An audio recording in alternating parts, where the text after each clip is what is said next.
hello एकछिन मिटिङमा आछु ल एकछिन अनि किन लाग्यो अब बिजनेस गर्नेसँग टाइम अलिक कम हुन्छ नि तिमीहरू त फाल्टु हो र म अनि कहिले आएछ बाहिरबाट हिजोको हिजो फोन आयो एकछिन ल हेलो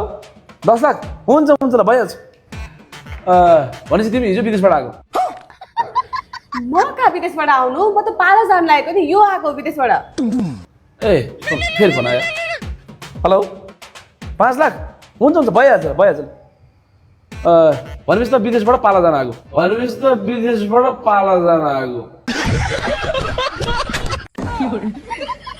हे तिरिका म हिजो विदेशबाट आएको ऊ पार्लर जान हिँडेको एकछिन फोन आयो हेलो तेरो बुढी प्रेग्नेन्ट भयो 2 लाख ल भनेपछि तिमी प्रेग्नेन्ट भयो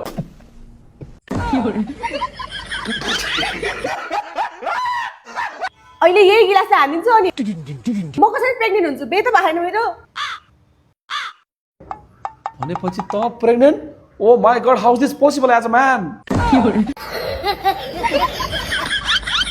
तँ पागल भइसक्यो साइको पागल सोच एकछिन फोन आयो हेलो भनेपछि तेरो विदेशमा पार्लर गएको बुढी प्रेग्नेन्ट भयो होइन के साइको मेरो नेपालमा भएको बुढी प्रेग्नेन्ट भएको बढी नबोल बुझिस् के कन्फ्युजन हो यार भनेपछि त म पार्लर जान हिँडेको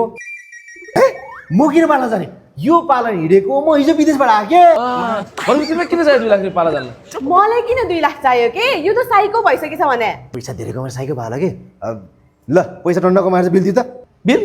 मसँग त पैसा छैन नि त्यत्रो लाउला कारोबार गर्ने मान्छेसँग पैसा हुँदैन खासमा त्यो लिन पनि पैसा छैन नि अनि ऋणको पैसा हो साहुहरूले फोन गरेको सबै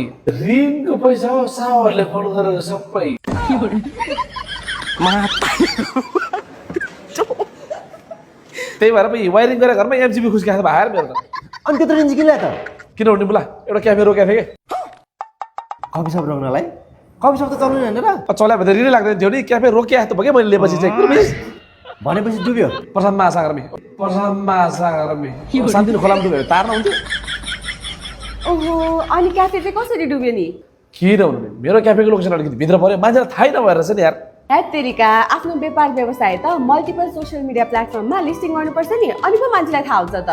केमा गर्नु लिस्टिङ पनि अहिले हिमालयन हब भन्ने एउटा एप छ त्यो एपमा आफ्नो व्यवसाय रेजिस्टर गरिहाल त अनि पो कस्टमरलाई थाहा हुन्छ त ए हो र अनि यो हिमालयन हब एप खोल्ने बित्तिकै मेरो वरिपरि कहाँ पार्लर छ कता रेस्टुरेन्ट छ कहाँ ग्रोसरी छ कहाँ कोर्पोरेट हाउस छ र आफूलाई चाहिएको ठाउँको एक्ज्याक्ट लोकेसन देखाउँछ यो एपले गर्दाखेरि कस्टमरलाई पनि फाइदा भयो बिजनेस गर्नेलाई पनि फाइदा हुन्छ